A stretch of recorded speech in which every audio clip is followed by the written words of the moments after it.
ეს არის კლასიკური ავტოკრატიული სახელმძღვანელოდან ამოღებული ნაბიჯები, რომლის ერთადერთი და უმარტივესი მიზანიც არის ამ ქვეყანაში სრულყოფილი დიქტატურის ჩაცემენტება. აი ძალიან მარტივია, სრულყოფილი დიქტატურის ჩაცემენტება, სადაც არც ერთ ადამიანს, არც ერთ მოქალაქეს, მათ შორის არც დღევანდელ ქოთს არ ექნება არანაირი უფლება, არ ექნება არაფრის შანსი, არ ექნება საუბრის შანსი. იმიტომ რომ ამ ძალიან მზარდი ავტორიტარიზაციის ერთ-ერთი ბოლო არის ის, რომ არც ერთ ადამიანს არავითარი სამოქალაქო და პოლიტიკური უფლება არ უნდა დარჩეს.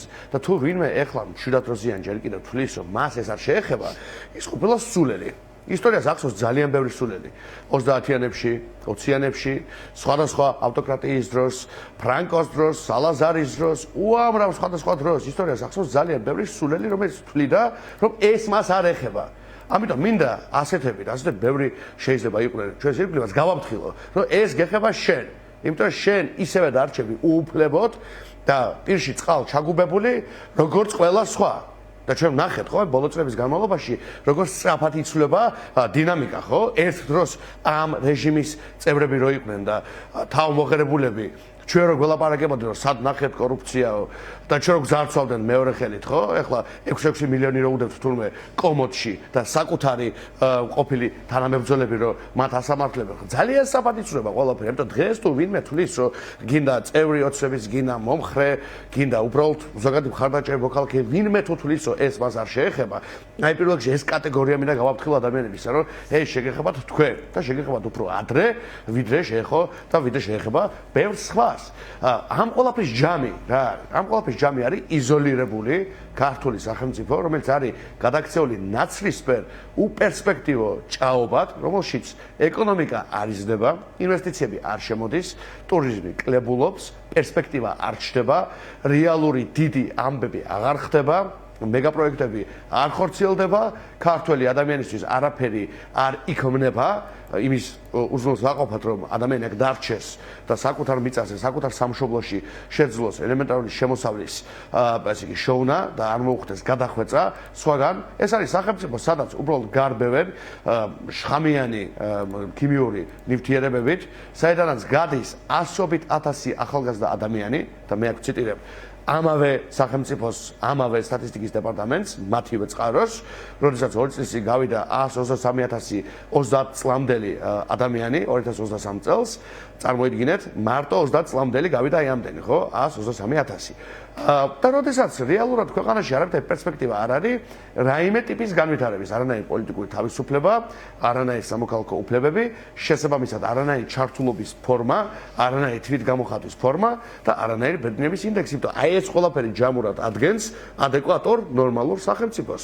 ჩვენ მივიღებთ საბოლოოდ ჩაცემენტებულ ქოცურ ანომალიას, რომელშიც აღზევებული ბრიყვები და არარაობები გძარცვავენ თქვენ, არიან ძალიან ბედნიერად, არიან ძალიან მდიდრები, მანამ სანამ თქვენ ეფლობით სულ უფრო მეტად, ჩვენ ვეფლობით სულ უფრო მეტად აი ამ ლაფში, აი ამ ეროვნულ სირცხვილში, რომელშიც ვართ, როდესაც ყველაფერი მაპატიას იგი ყველაფერი მოსულა რამდენიმე ქოცისთვის და არაფერი არ არის ნებადართული მილიონობით ქართველისთვის. აი ეს არის ძალიან მარტივი პოლარობა, რომელშიც მათ უნდათ რომ ვიყოთ. თუმცა ეს მარტივი პოლარობა უკვე თითქმის 1 წელია ამ ქვეყანაში, ხო, ბატონო გრიგოლ? ასეთი მოცემულობა გვაქვს თითქმის 1 წელი ამ ქვეყანაში და ეს მოცემულობა ყოველდღიურად უფრო და უფრო რთული ხდება თუ კი გავითვალისწინებთ იმას გუშინ თუ ჰქონდათ მოქალაქეებს პარლამენტის წინ ტროტუარზე დგომის შესაძლებლობა ამის შესაძლებლობა ხვალ უბრალოდ აღარ ექნება მე გეთანხმებით რომ ზეგრომ ვიღაც ქართული ოცნების მხარდამჭერს მოუნდეს პროტესტის გამოხატვა მაგალითად თავრობის ადმინისტრაციასთან ეს შესაძლებლობა არც მას აღარ ექნება, თუმცა მოცემულობა ისეთია, როგორიც არის. ახლა როგორ იცვლება ეს მოცემულობა ხალხის სასიკეთოდ და არა ქართული ოცნების სასიკეთოდ? როგორ უნდა შეიცვალოს? ერთადერთი გზა, დიახ, ერთადერთი გზა იმისა, რომ აი ეს სამარცხვრო ჭაობი, რომელშიც აღმოჩნდით ყველანი ერთად და მე ძალიან შეგნებულად მივართავ ყველას და რაღაცა ჩემს ამორჩევალს, ამ ჯგუფს, იმ ჯგუფს, ამისი დრო დამთავრდა. რეალურად დამთავრდა და ჩვენ უნდა ველაპარაკოთ ძალიან ბევრი ქართული ოცნების ამ ურჩევლს მათ შორის. და ამას ვამბობ სრულიად შეგნებულად და საერთოდ ძალიან ბევრი უნდა ველაპარაკოთ ადამიანებთან, არა ერთმანეთთან და რაღაცა მართლა კუტოკებად და პარტიებად და ჯგუფებად და ერთ პროტესტად და ორ პროტესტად მე საერთოდ არ მაინტერესებს არც ერთი აქედან. ჩვენ უნდა ველაპარაკოთ ქართულ ერს. თუმცა არ ფიქრობთ რომ ერთმანეთთან სალაპარაკოთ აქვს პოლიტიკურ პარტიებს? არა, არ ვფიქრობ ასე გულწრფელად გეტყვით, მე ვფიქრობ რომ სალაპარაკო გვაქვს ადამიანებთან. იმიტომ რომ პარტიების ერთმანეთში ლაპარაკი არ არის პროდუქტიული და არ არის საინტერესო. ადამიანებს აინტერესებთ გამოსავალი საკუთარ სამშობლოსთან დაკავშირებით, ეკონომიკასთან დაკავშირებით, ფასებთან დაკავშირებით, რუსების გარეკვასთან დაკავშირებით, რუსებში გულწრფელ ქოცებს. რუსების გარეკვასთან დაკავშირებით მაინც ხომ საერთო მოსაზრება გაქვთ ყველა ამ პარტიას? არა, მე არ ვიზიარებ იმ შეხედულებას, რომ რაღაცა პარტიების შიდა ლაპარაკი არის ყველაზე მნიშვნელოვანი. ეგ არის დამღუპელი ლოგიკა, ჩემი მოგზაურებული აზრი. არა, შემადგენელი ნაწილი თორე არა ყველაზე მნიშვნელოვანი ალბათ. შეიძლება იყოს, არ ვიცი, ნახეთ, არ არის ყველაზე საინტერესო ნაწილი ეგ არ არის ჩემთვის პოლიტიკაში, რომ ველაპარაკო სხვა პარტიას. ეგ არის ქართული პოლიტიკის ანომალია, გულწრფელად გეტყვით, რომ პარტიები რას ლაპარაკობენ ერთმანეთში, აი ეგ რო არის თავარი თემა. პარტიები რას ლაპარაკობენ ერთმანეთში? ეგ კი არ უნდა იყოს თავარი თემა. პარტიები ხალხთან რას ლაპარაკობენ? აი ეგ უნდა იყოს თავარი საკითხი, ხო, ნორმალურ დემოკრატიაში და მე ვფიქრობ და ამას ვამბობ სულ ეს თვეები, ძალიან ხშირად და ახსენეთ სიტყვა ნორმალურ დემოკრატიაში. მე ვფიქრობ რომ შიფატნო გრიგოლ. ხო და ხომ უნდა გადავიდეთ ნორმალური პოლიტიკის კეთებაში. ქართული ოცნების პირობებში, როდესაც თავარი ქართული ოცნების პირობებში რას ქვია? ჩვენ უნდა ვიყოთ ნორმალური პირველ რიგში. ყველას პირობებში ნორმალური უნდა დავრჩე და სწორად უნდა ვაკეთო საქმე. რომ მივახციე ნორმალურობას, ხო, თავისთავად, მაგრამ მე თუ ანომალიაში ვიყავი და თავარი საკითხად იზაღვიქვი, პარტიები ვლაპარაკობთ თუ არა ამაზე და იმაზე, პარტიებმა უნდა ვილაპარაკოთ ბევრ რამეზე პოტენციურად, რა თქმა უნდა. ოღონდ ლაპარაკის სწორი ტონიც უნდა ვიცოდეთ რა არის. ამავე დროს აქვე ვიტყვი, რაც ბოლო თვეებში ვერ ვნახე ზოგჯერ. მაგრამ ამაზე მთავარი არის და თქვენ ხომ გითხეთ როგორ შევცვალოთ სიტუაცია. სიტუაციას პარტიების ერთმანეთში ლაპარაკი კი არ შეცვლის, პარტიების ხალხთან ლაპარაკი შეცვლის. ხალხმა უნდა შეცვალოს სიტუაცია, ხო? ესე მუშაობს. ლაპარაკი რაზე? თუ ქართველი ხალხი დარჩა ლაპარაკი იმაზე რა გჭირს, ლაპარაკი იმაზე რა დაემართა ქართულ ერს. ლაპარაკი აი ლაფზე, რომელშიც მართლა ჩაგვძირეს, ლაპარაკი ფასებზე, ლაპარაკი იმაზე, რომ 10 კაცი მდიდრდება და საკუთარ შვილებს ვერაფერს ვერ აჭმევს რიგითი ქართველი ადამიანი. ლაპარაკი ემიგრაციაზე, შობადობის კრიზისზე, ლაპარაკი იმაზე, რომ არაბებს გადაეცემათ 9 მილიონი კვადრატული მეტრი ქართული მიწა, ისე რომ არც ერთმა ქართველმა 9 კაცმაც კი არ იცის 9 მილიონი კვადრატული მეტრი ვის გადაეცემა, რისთვის და იქ რა მოხდება.